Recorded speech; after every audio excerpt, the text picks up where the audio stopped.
자, 부가세 신고 업무 순서를 구체적으로 하나씩 살펴보도록 하겠습니다. 첫 번째로 매출 매입 자료 수집인데 말씀드린 대로 거래처로부터 수집할 수 있는 자료는 일단 무작정 거래처한테 뭐 자료 뭐 부가 신고하니까 자료 주세요라고 해도 뭐 이렇게 오랫동안 거래를 해오고 하는 회사들은 뭐 물론 그렇게 말하지 않아도 뭐 매월 초에 그냥 부가 신고하는 월에 그 자료를 보내는 회사도 있어요. 근데 그렇지 않고 이제 이 규모랄지 시스템이 잘 안 갖춰져 있는 회사라든지 아니면 또 담당자가 바뀌었다든지 이런 경우에는 무작정 자료를 주세요 그러면 뭘 줘야 되는데요 라고 할 수가 있기 때문에 일단 신고할 거래처 목록을 작성한 다음에 내가 이번에 신고할 때 어디구나 라고 해서 나름대로 한번 계획을 세우는 게 중요해요. 아까 말씀드렸듯이 납부세액이 이번에 조회해봤더니 매출이 크게 는 데가 있다. 지난달까지만 해도 지난 기까지만 해도 매출이 별로 많지 않았었는데 이번에 합계표 뽑아봤더니 매출이 많이 늘었어요. 그러면 아무래도 매출이 많이 늘고 매입은 거의 비슷하다고 한다면 이번 기회에 납부할 세액이 많이 늘어나겠죠. 뭐 물론 회사도 잘 알고 있을 거예요. 자기가 이번에 매출이 좋았다는 것을. 하지만 그걸 알고 있는 거하고 돈을 납부하고 있는 거하고 별개예요. 당장 그날 뭐 돈 내라 그러면 그러니까 일단 거래처 목록을 살펴보고 이번에 매출 내역이 좀 는데 해서 이 회사부터 먼저 해서 신고하고 납부서 먼저 줘야겠다라는 일련의 계획 같은 것을 작성한 다음에 거래처 목록을 작성하고 그리고 이제 그 순서에 따라서 거래처에다가 뭘 자료를 달라고 요청을 하는데 그냥 필요 자료를 요청한다라고 생각하지 말고 신고서를 지난번 이전에 신고한 자료를 보고 이 회사는 꼭 뭐 이 임대료랄지 그다음에 관리비랄지 이런 것들은 꼭 종이세금계산서로 우리한테 주더라. 근데 이걸 종이세금계산서는 요즘에 거의 대부분이 전자세금계산서나 전자계산서로 돼 있다 보니까 종이세금계산서를 누락하는 경우가 많아요. 특히 관리비 같은 경우에는 이렇게 세금계산서 형태로 오는 게 아니라 이런 A4 용지 같은 걸로 오다 보니까 이걸 세금계산서라고 인식하는 경우가 좀 드물어요. 그래서 빼놓고 오는 경우가 많단 말이죠. 그러면 빼놓고 왔으니까 나도 무심결에 그냥 빨리 바쁘니까 뭐 신고하다 보면 빠질 수가 있어요. 그런 경우에는 미리 그 거래처에서 여태까지 빠지기 쉬웠던 거 이런 것들을 자료를 목록을 작성한 다음에 이 회사는 임대세금계산서 종이로 돼 있고 그다음에 관리비 종이로 돼 있고 이런 것을 체크한 다음에 그런 자료를 달라고 요청하시면 더 효율적으로 할 수 있죠. 신고하다가 나중에 닥쳐가지고 이렇게 부가세가 많아요. 보니까 관리비가 빠졌네요. 이렇게 하지 말고 미리 목록을 작성해서 본 다음에 필요 자료를 이거 달라고 요청을 하시라는 거예요. 그리고 거래처로부터 신고 자료를 수령했으면 수령한 내역을 보고 확인해야 돼요. 내가 요청한 자료하고 자료가 다 왔는지를 확인하고 빠졌으면 빠졌다고 말씀드리고 자 이렇게 거래처로부터 자료 수집이 끝나면 우리가 홈택스에서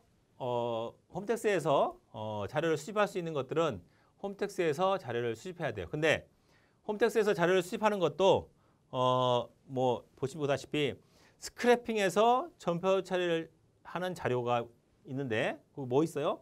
대표적인 게 전자세금계산서나 전자계산서 같은 경우에는 요즘은 전자계산서 같은 건 목록 달라고도 안 하죠. 근데 이 전자계산서도 가끔은 목록을 그러니까 물론 잘 돼 있는 법인이나 이런 관리자가 있는 데는 전자세금계산서 목록도 뭐 매출이건 매입이건 정리해서 줘요. 근데 가끔 어쩌다가 우리가 발행한 거라고 생각하면서 목록으로 왔는데 전자세금계산서 목록으로 왔는데 거기 발행했다고 돼 있는데 실제로 발행 안 된 경우들이 있어요. 가끔.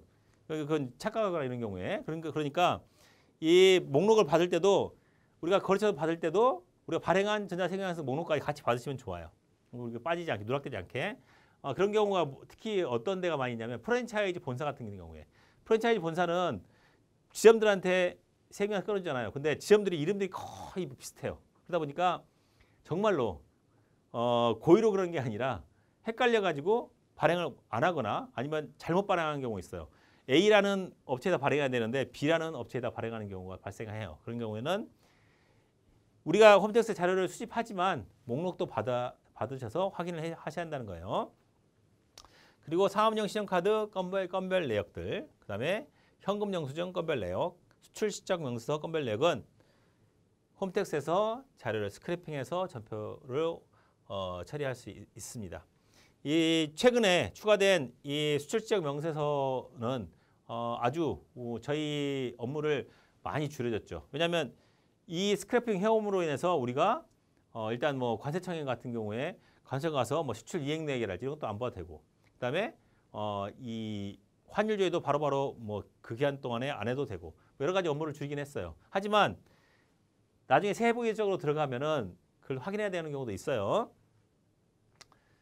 자, 그리고 홈택스 자료를 간편조회 신고해서 활용한 자료에는 예정고지세, 그러니까 요즘은 이제 개인 사업자뿐만 아니라 개인 사업자의 경우에는 아까 부가 신고 기간 중에서 확정 신고만 하는 거지만 이 요즘에 이제 올해부터 2021년 세법 개정으로 인해서 소규모 법인 사업자라는 것은 지난 기, 그러니까 이번이 전반기면은 작년도 하반기, 그다음 이번이 하반기면은 2기면은 1기 총 매출액이 1억 5천만 원. 그러니까 바로 직전기 매출액 1억 5천만 원 이하인 법인 사업자는 소규모 법인 사업자라고 해서 반드시 예정 신고를 하는 게 아니라 예정 고지를 통해서 고지 금액을 납부하면 될 수 있게 바뀌었어요. 그러다 보니까 법인이건 개인이건 예정 고지한 내역을 고지세액을 빼먹고 신고하는 경우가 발생한단 말이죠. 물론 빼먹는 거 이게 뿐만 아니라 예정 신고 미환급세액, 법인 같은 경우에 예정 신고를 했는데 환급세액이 발생했는데 예정 신고에서 그게 조기 환급 대상이 아니면 일반 환급 대상은 예정 신고 때 환급되지 않아요.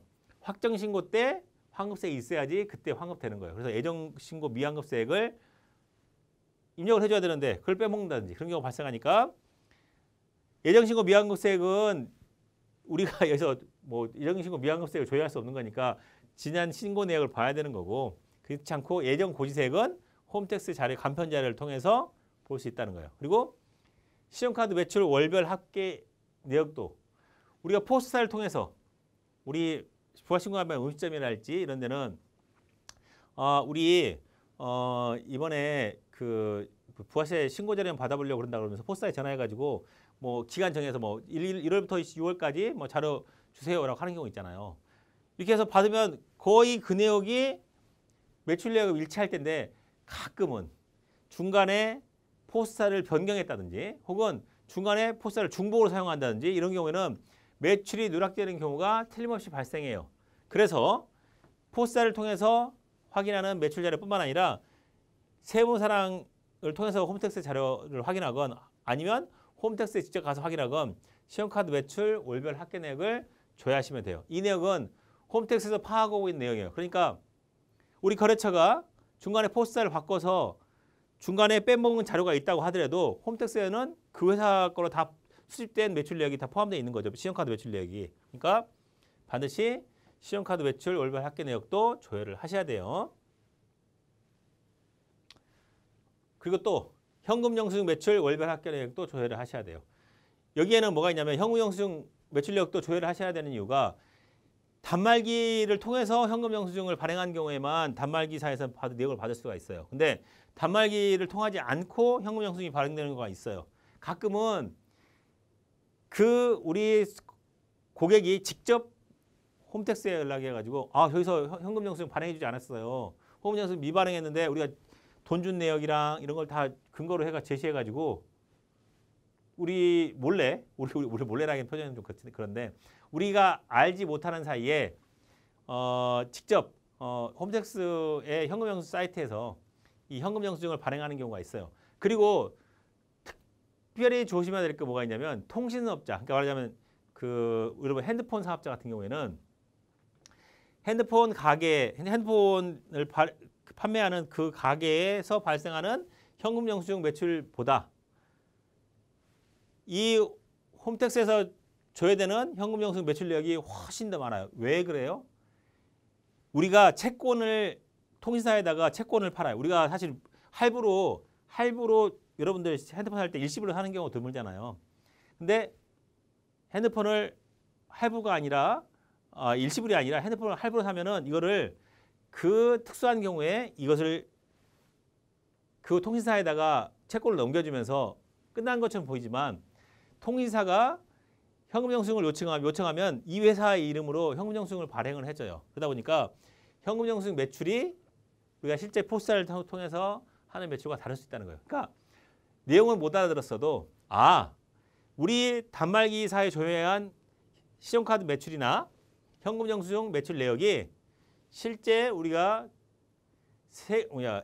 홈택스에서 발행된 신용카드나 현금 영수증 매출 내역보다 적을 수 있다. 그러니까 반드시 조회를 통해서 알아보자라는 것을 알아두셔야 돼요. 현금 영수증 매입 내역 역시 매입세 공제해야 되니까 알아보셔야 되고, 그리고 전자신고 접수증 역시도 간편 조회를 통해서 우리 프로그램상에서 간편 조회를 통해서 알 수 있습니다. 자, 뒤에서 나오겠지만 홈택스 세무대리인 메뉴에서 조회하여 신고에 활용한 자료에는 방금 전에 봤듯이 예정신고세 하실 수 있는 거고, 그다음에 신고도움 서비스. 신고도움 서비스는 뭐가 있냐면 신고도움 서비스의 대표적인 예가 서울 제로페이. 이제 앞으로는 이런 그 아직은 뭐 구체적으로 나오진 않았지만 얼마 전 신문 기사에 보니까 쿠팡이랄지 이런 뭐 배달의 민족이랄지 이런 사이트 매출 있잖아요. 이거 일일이 다 받았었는데 이걸 이 홈택스에서 제공할 수 있도록 해주겠다는 이 신문 기사를 봤어요. 그러면 그 내역이 어디 있느냐? 부가세 신고도움 서비스 가면 볼 수 있어요. 지금 현재는 서울시에 사는 서울 제로페이 같은 경우에 신고도움 서비스에 나와요. 하면은 서울 제로페이 매출 금액의 공급가액은 얼마입니다. 공급가액이에요. 나중에 설명도 해드릴게요.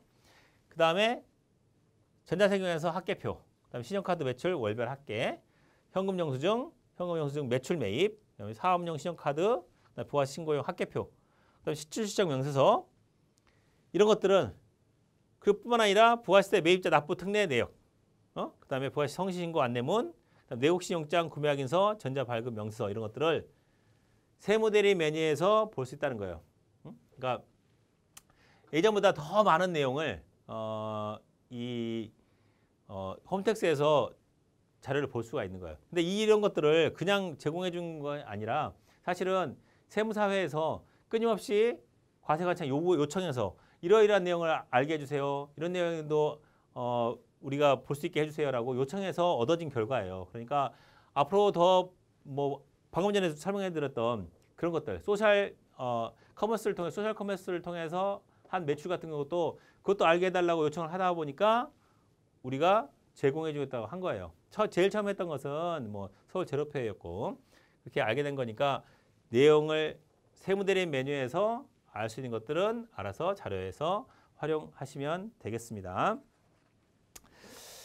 자, 그 다음으로 이제 매출 매입 자료의 입력인데 이렇게 해서 이제 자료를 수취한 거죠. 뭐 여러 가지 경로를 통해서 자료를 통해서 수집을 했다면 이걸 자료를 입력을 해야 되는데 자료 입력하기에 앞서서 회사 등록 및 환경 등록 설정이 있는데 여기에 이제 그 내역을 말만 설명해 놨는데 뭐 뒤에다가 이제 앞에다 이제 어차피 책의 구성상으로는 앞에는 전체 개략적인 설명을 해놓고 뒤에 이제 화면을 실어놓고 이렇게 하다 보니까 여기에 대한 내용은 지금 뒤에 화면 이 캡처 내역은 뒤에 가지고 있는데 뒤에 설명을 해드리지 않고 제가 지금 바로 직접 이 화면을 통해서 먼저 회사 등록상이랄지 환경등록 내역을 설명을 해드리도록 하겠습니다.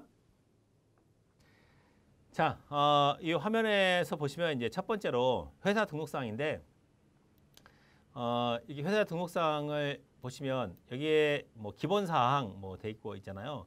여기에서 대표 처음에 봐야 될 게 과세 유형이에요. 여기 이제 법인 사업자라 이렇게 돼 있는데 법인 사업자 말고 개인 사업자를 한번 봅시다. 이 개인 사업자의 뭐 K식당 예를 들어보면은 여기 보시면 과세 유형을 일반 과세자인지 간이 과세자인지 면사업자인지를 먼저 보셔야 돼요. 여기를 엉뚱하게 우리 일반 과세자 지금 일반 과세자 이 부가세 신고하려고 그러는데 여기에 과세 유형을 면사업자로 해놨다든지 이러면은 혹은 과세면세 개명사업자다 보니까 가끔은 이제 실수해서 과세면세 개명사업자는 어떻게 표시해야 돼? 해서 면사업자인가? 과세사업자인가? 이렇게 하기가 쉬운데 일반 과세자로 표시하시면 돼요. 그 경우에는. 왜냐하면 면사업자는 아예 부가 신고 자체가 안 되기 때문에 일반 과세자로 표시하셔야 돼요. 겸용사업자는. 겸용사업자는 일반 과세자예요. 과세자인데 그중에서 면세가 겸용으로 하는 거니까. 혹은 이제 간이과세자라고 한다면 이번에 간이과세자를 먼저 체크하셔야 되고, 그 다음에 여기에 있는 주소가, 사업장 주소가 제대로 표시되는지 보셔야 돼요. 왜? 사업장 주소는 왜 그래요? 관할 세무서가 어딘지 정해지기 때문에 사업장 주소가 제대로 돼 있는지 체크하는 거예요. 사실 근데 요즘은 여기서 사업장 주소를 잘못 신고를 해놨어도 세무서에다가 신고한 대로 이 관할 세무서가 들어가는데, 여기를 하라는 이유는 뭐냐면 이 사업장 주소를 보고 혹시라도 사업자 등록상이 변경됐는데 변경된 내역을 반영하지 않았는지 그 여부를 체크하라는 거예요. 사업자 등록은 변경을 했는데 안 했다든지, 혹은 반대로 실제로 주소는 옮겼는데 법인 사업자 같은 경우에 여기 보시다시피 이제 법인 사업자 같은 경우에 법인 사업자인데 법인 사업자는 주소를 바뀌고 난 다음에 바뀌고 등기를 해야 돼요. 법인 등기에 법인 본사 주소지가 그 등기 사항인데 등기 사항을 어기면은 과태료가 있어요. 혹시 그렇게 법인의 등기 과태료가 발생할 일이 없는지를 먼저 살펴보라는 거예요. 그리고 나온 것처럼 관할 세무서가 어딘지, 사업장 관할 세무서가 어딘지도 확인하고, 그다음에 과세 유형의 변경 등도 확인하고, 그리고 추가 사항에 또 보시면 부가 신고 방법이 사업장별인지 총괄납부인지 사업자단인지 이것도 표시를 확인하셔야 돼요. 그러니까 이 회사가 사업장, 원래 기본 원칙은 사업장별 과세 원칙이에요. 부가세는. 그래서 여기 추가 사항을 건들지 않으면 사업장별로 표시가 됩니다만, 여기에 혹시 주사업장 총괄납부 신청을 했거나 혹은 사업자 단위 과세 방식을 선택했다면 바꿔주시면 돼요. 이렇게 총괄납부 사업자 혹은 뭐 사업자 단위 과세업자 이런 걸 선택하시면 돼요. 기본적으로 세팅은 사업장별로 됐다는 거. 여기 보시면 다른 것도 많습니다. 이건 원천세, 방기별 납부액은 원천세에 해당되는 거니까 보시고, 이런 거 여부를 표시해 주시고, 혹시 여기에 총괄사업자나 사업자 단위 과세를 선택했다면 하단에 총괄납부나 사업자 단위를 선택했다면 하단에 본점 여부하고 본점 회사 코드를 해야 돼요. 본점 회사가 우리가 본점이다라고 하면 본점 회사 여만 하시면 되고, 우리가 지점이다. 그러니까 총괄사업부 중에서 납부하는 사업장이 아닌 부사업자라고 한다면 본점 여부에서 부라고 한다면 본점 회사 코드를 링크를 걸어주시면 나중에 우리 회사 여기에서는 납부서가 만들어지지 않아요. 그러니까 신고서상에 여기에 표시되지 않고 납부 금액이 본점 신고서에 표시되게 되는 거예요. 이 여부도 표시하셔야 돼요. 물론 이제 초심자 같은 경우에는 그런 게 있구나라고 생각하시면 되고, 조금 내역이 파악된 연차가 좀 되셨다고 한다면 여기 이제 총괄납부 사업자나 사업자 단위 과세액을 표시했으면 여기 본점 여부하고 본점 회사 코드를 반드시 입력하도록 하셔야 됩니다. 자, 이 내용까지 이 회사 등록사항에서 반드시 여러분들이 챙겨서 보셔야 될 내용이고, 두 번째로 이 환경 설정에서 가시면 환경 등록은 기초정보관리의 하단에 환경 등록이 있어요. 여기 보시면 이쪽에 우측 하단에 환경 등록이 있는데, 저희 환경 등록 가시면 거기에 이제 회계가 있는데 전체가 있고 회계가 있고 있어요. 여러 가지 있어요. 근데 여기 이제 그 인사급여랄지 법인은 거기에 맞게 또 그 편에 설명을 해드리고, 이 회계편에 가시면 회계편에서 부가세 관련, 부가세 소수점 관리랄지 단가랄지 그런 것들 처리하는 거 있어요. 이런 것은 근데 대부분 이 내역은 이제 그 정확하게 하는 경우를 빼고는 일본은 소수점 관리는 자리 0이고 단가도 자릿수도 0의 자리, 그러니까 소수점 몇 째짜리 이렇게 들어가지 않는다는 거예요. 설정을 해두시고, 분계 유형 설정에서 기본적으로 지금 설정이 여러분들 보시면은 401번에 있는 상품 매출로 되어 있을 거예요. 이렇게 되어 있어요. 원래 401번은 상품 매출로 되어 있는데, 우리 회사가 제조업이라면은 상품 매출이 아니라 제조 매출이 되겠죠. 그럼 404번에 제품 매출로 해서 확인하시면 돼요. 어떻게 이렇게 매출 코드를 잘 알아요? 라고 하는데, 이 매출 코드는 보시다시피 계정과목 및 적요 등록에서 계정과목 및 적요 등록에 여기 매출에 보시면 여기에 401번은 상품 매출로, 404번은 제품 매출로, 그리고 혹시 회사가 임대료 수입이라고 한다면 411번 임대료 수입으로 혹은 이 회사가 서비스 매출을 한다 그러면 420번에 새로 만든 거예요. 이제 사용자 설정 계정 과목을 만들어서 한 거니까 여기 420번과 421번에 있는 이건 만든 거예요. 사용자 설정 계정 과목을 만든 거니까 만들어서 구분해 놓은 거니까 여러분들이 참고하시기 바랍니다. 이건 뭐, 내 거는 420번과 421번이 사용자 설정 계정 과목으로 돼 있는데 이건 왜 이렇지? 라고 할 수 있는데 그 회사 환경에 맞게 해놓은 거예요. 그러니까 이 회사가 서비스 매출이 주업이다라고 한다면 이렇게 420번에 만들어 놓고 그다음에 여기 와서 환경 설정에서 환경 등록에서 이 회사 매출은 서비스 매출이야라고 한다면 방금 전에 411번, 420번이었죠. 420번에 있는 서비스 매출로 선택해 주시면 된다는 거예요.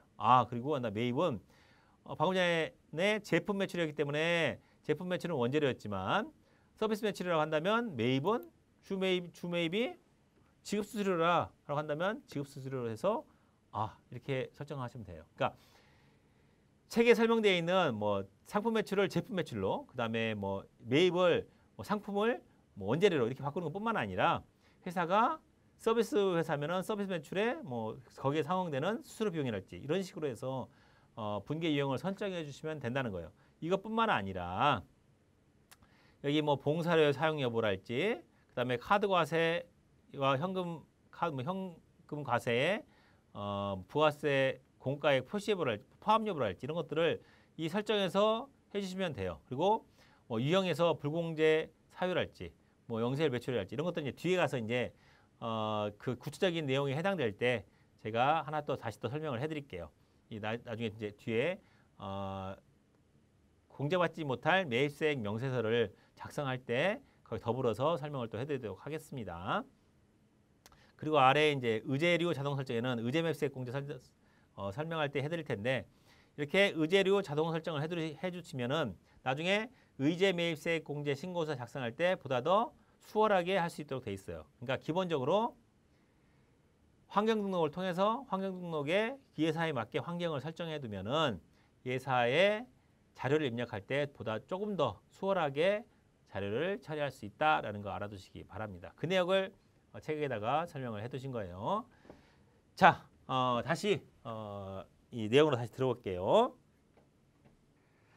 자, 이렇게 해서 회사 설정이랄지 환경 등록의 내역에 대한 설정이 끝나면 다양한 입력 방식 중에 효율적인 방식을 선택해서 입력을 하셔야 되는데 방식에는 여기 나온 것처럼 직접 입력하는 거예요. 직접 뭐 다른 것도 뭐 간접적으로 입력하는 것은 아니지만은 말하자면 전통적인 방식. 원래 프로그램은 다 손으로 입력했었어요. 입력하는 직접 입력 방식에서 나온 것처럼 회계관리, 재무회계, 전표 입력, 매입 매출 전표 입력. 여기가 방금 전에 본 거잖아요. 그 메뉴에서 한 건씩 직접 입력하는 게 직접 입력 방식이고 엑셀 업로드 방식은 나온 것처럼 엑셀로 자료를 엑셀로 다운받아서 해서 신용카드 매출 매입 전송이랄지 기타 매입 매출 전송 같은 경우에 이런 경우는 이제 좀 드뭅니다만 이렇게 신용카드 매출 매입 전 내역을 회사로부터 받은 경우에는 이렇게 엑셀로 업로드할 수 있어요. 어떤 경우냐면 그냥 우리가 스크래핑 해가지고 신용카드 내역을 스크래핑해 오면 이 계정 과목을 알기가 되게 힘들어요. 회사한테 물어봐야 돼요. 말하자면 같은 어떤 예를 들어서 뭐 한식집에서 밥을 먹었어요. 근데 어떤 경우에는 회사 직원들이 가서 먹어서 뭐 회사 직원들이 우르르 가서 회식하다 보니까 뭐 매출액이 그 매입액이 한 30만 원 넘어요. 그럼 이거는 복리후생비인가? 아니 그리고 다음번에 5만 몇천 원 뭐 밥 먹은 게 있어. 그러면 어떤 게 다 복리후생비인가? 알고 봤더니 30만 원은 회사 직원들이 회식한이라고 가서 먹어서 복리후생비 맞는데 뒤에 있는 5만 몇천 원은 거래처 대표하고 미팅하면서 먹은 밥값이라는 거예요. 그러면 복리후생비가 아니라 접대비가 되겠죠. 이렇게 같은 거래처라도 어떤 형태에 따라서 매입을 했냐에 따라서 계정값이 달라진단 말이에요. 그러면 그냥 일방적으로 우리가 스크래핑해서 사업용 신용카드 스크래핑해 오면은 이런 것을 정확하게 모를 때가 있어요. 그러면 그런 계정 과목을 정확하게 분류해줘야 되는 좀 규모가 있는 회사 같은 경우에는 회사에다가 자료를 보내서 하는 게 할 수도 있고 아니면 회사가 직접 그 자료를 다운받아서 양식대 우리가 있는 양식 있잖아요.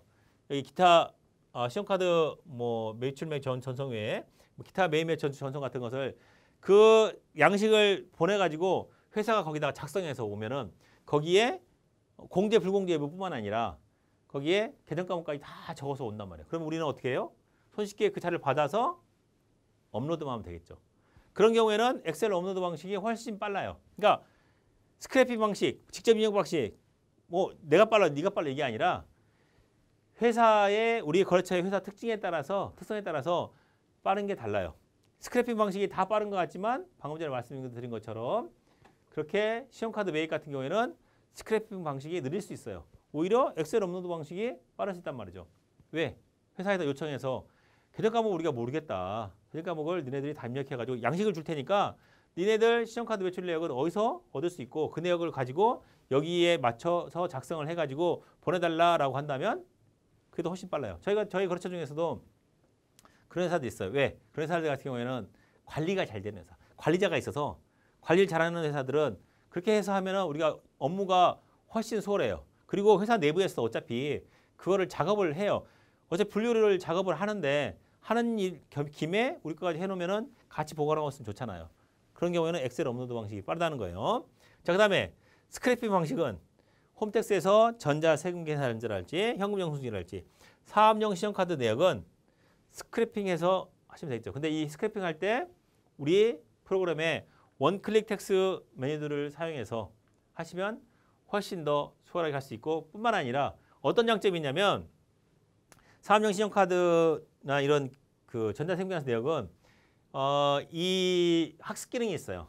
프로그램이. 그래서 전에 한번 스크래핑 해온 것에 따라서 이 계정 과목 이렇게 분류해 놓은 게 있으면 다음번에 불러왔을 때도 같은 회사에 같은 품목으로 불러온 거 있으면 거기에 똑같이 그때 복리후생부에 처리해 놓은 게 있으면 얘가 똑같이 복리후생부로 구분해놔요. 그래서 여러분들 뒤에 가시면 알겠지만 스크래핑한 내역에 뭐 노란색 표시돼 있고 뭐 초록색 표시돼 있고 이런 거 있어요. 그건 어떤 거냐면 같은 거래처지만 품목이 다른 경우에는 거래처를 기반으로 해서 분계가 계정 과목을 설정한 경우 혹은 뭐 색깔이 다른 경우에 이것은 거래처 기반이 아니라 품목 기준에서 품목이 기준으로 해서 계정 과목을 설정한 경우 이렇게 나눠져 있단 말이에요. 그러면 우리는 해야 될 일이 그것 중에 바꿔야 할 거 바꾸고 기존에 돼 있지만 이거는 복리후생비 아니야 접대비야 라고 해서 불공제 시킬 거 날지 혹은 우리가 온 것 중에 그전에도 없어가지고 내용이 없는 것들이 있어요. 흰색 칸으로 되어 있는 것들이 있어요. 그런 것들만 분개를 해주시면 훨씬 더 빠르게 우리가 자료를 입력할 수 있다는 거예요.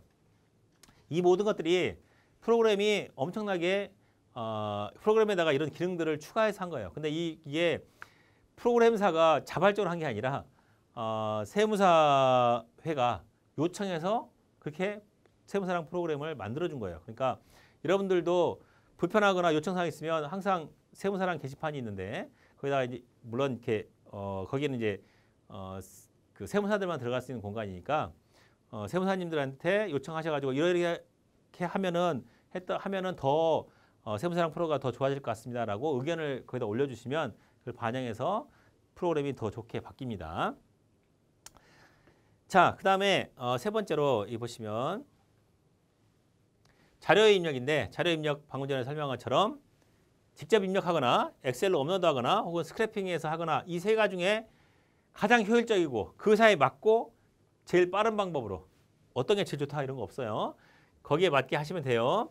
그래서 전자세금계산서 같은 경우에는 스크래핑으로 하니까 빠른 경우가 많다는 거예요. 왜냐하면 전자세금계산서는 이거 가지고 뭐 다른 게 없어요. 뭐 구체적으로 뭐 내역이 다 정해져 있으니까 품목 정해져 있고 하다 보니까 전자세금계산서의 경우에는 스크래핑이 좀 더 빠른 방법이 될 수 있고 그다음에 카드 매출은 카드 매출 같은 경우에 우리가 이제 매출이죠. 카드 단말기로 통해서 하는 경우 그런 경우에는 월별 합계나 뭐 혹은 뭐 분기별 합계나 그러니까 월별 세금계산서 작성하는 회사 같은 경우에는 뭐 주 단위랄지 월 단위로 하면 좋겠죠. 근데 물론 가장 정확하게 하려면은 매일매일 이 매일매일의 이 카드 매출 내역을 하면 제일 좋겠죠. 근데 그러려면은 이 칼럼 수가 엄청나게 늘어나요. 입력해야 되는 것들이 너무 늘어나기 때문에 그런 것들에서 하다 보니까 월별로 하는 게 그래도 가장 월별 손익계산서 만드는데도 제일 좋고 월별로 하는 게 제일 효율적이다라고 제가 적어놓은 거예요. 그러니까 제가 제 의견을 써놓은 거니까 여러분들이 뭐 주별이랄지 일별이 더 편하다라고 한다면 그렇게 하시면 돼요. 여기는 근데 제가 제 경험상 이 반기로 하는 경우에 봤더니 월별 손익계산서 만드는데 좀 그렇더라고요. 그래서 월별로 했더니 월별 손익계산서 만드는데 좀 괜찮길래 월별로 하는 걸로 선택했습니다. 자, 그다음에 여기에 제로페이 아까 말씀드렸던 서울 제로페이 같은 경우에는 부가세 신고도움 서비스에서 그 내역을 알 수 있는데 이 앞으로는 이거 말고도 소셜 커머스 매출을 또 제공해 준다니까 그건 이제 지켜본 다음에 그때 가서 또 한번 보도록 하겠습니다. 여기 뒤에 뭐 온라인 매출, 소셜 커머스 매출 내용이 써 있는데 바뀌면은 바뀐 내용대로 아니면은 여기 온라인 매출은 각각 파악해서 그러니까 뭐 쿠팡 이체랄지 뭐 그다음에 뭐 배달의 민족이랄지 뭐 이런 거 통해서 하는 것들은 별도로 하시고 지금까지는 앞으로 새롭게 그 자료를 홈택스에서 제공해 준다면 그걸 통해서 하시면 되겠습니다. 자, 그다음에 현금 영수증 매출 같은 경우에는 현금 영수증 매출뿐만 아니라 매입도 마찬가지로 스크래핑을 통해서 하시는 게 제일 효과적입니다. 매입도 마찬가지로 매입도 스크래핑 통해서 하시고 사업용 신용카드나 화물 운전 복지 카드는 보통은 이제 스크래핑을 통해서 하는데 아까 말씀드렸듯이 여러 가지로 이제 그 쓰는 내용이 다양하다라고 한다면 엑셀로 업로드하는 방식도 나올 수 있어요. 그리고 그 외에 이제 기타 신용카드 회사가 꼭 사업용 신용카드만 사용한다고 해서 매입세 공제가 되는 건 아니에요. 그러니까 접대비는 물론 당연히 법인카드를 사용해야겠지만 법인의 경우에 그 외의 경우에는 이 매입세 공제 받을 수 있는 게 사업용 카드 말고 임직원의 경우에 법인 같은 경우에 임직원 카드를 통해서 회사가 물건을 구입한다든지 혹은 이제 회사의 임직원들이 뭐 식사를 한다든지 이럴 때 회사 카드가 없으면 밥을 못 먹으면 안 되잖아요. 그러니까 회사 복지 차원에서 일단 회사 카드가 한정돼 있어요. 이런 경우가 왜 그러냐면 이 법인 카드를 뭐 인별로 다 발행해 주지 않아요. 법인 카드는 한정돼서 카드사별로 뭐 다를 수 있지만 어떤 카드사는 3장, 뭐 많아야 5장 이렇게밖에 발행을 안 해줘요. 근데 회사별로 그냥 한 곳에 모여가지고 일하고 하는 경우도 있지만 회사는 뭐 환경에 따라서 각각 나가서 뭐 이렇게 프로젝트를 나가서 진행하는 경우 있어요. 예를 들어서 이제 무슨 영화 산업이다 이러면 영화 찍는 산업이 영화 현장이 뭐 여러 군데 있을 거 아니에요. 근데 현장별로 가서 경비를 써야 되는데 그 경비를 현장별로 다 하나씩 줄 수가 없단 말이에요. 왜? 법인카드가 이렇게 많이 발행을 안 해주니까. 그러면 현장은 많은데 그걸 법인카드 처리를 못하면 그럼 어떤 현장은 가서 굶어야 돼요? 그런 거 아니죠. 그런 경우는 어떻게? 임직원의 카드로 밥을 먹어 복리후생비죠. 밥을 먹으면 그럼 매입세 공제해 줘야 될 거 아니에요. 그런 경우에는 기타 신용카드 같은 경우에는 그게 몇 건 안 된다라고 한다면 보니까 그래봤자 몇 건 안 돼. 그러면 손으로 입력하는 게 더 빠를 테고 그렇지 않다. 해보니까 많아요. 보니까 월별로 했고 신고 단위로 따지는 뭐 3개월 단위로 따졌더니 3개월 했더니 한 100건 된다. 그럼 그걸 손으로 언제 다 입력하고 있어요. 그런 경우는 그 카드에 해당되는 자료를 받아서 엑셀로 이쪽에다가 카드 내역을 입력해 주세요라고 우리 양식 주고 입력해 오면 그걸 업로드하는 게 더 빠르겠죠. 그러니까 거기 경우에 따라서 하시면 됩니다. 그러니까 여기 뭐 뭘 해라 이런 게 절대적인 게 없기 때문에 여러분들이 그 상황에 맞게 하시면 되겠습니다. 자, 또 이어서 하도록 하겠습니다.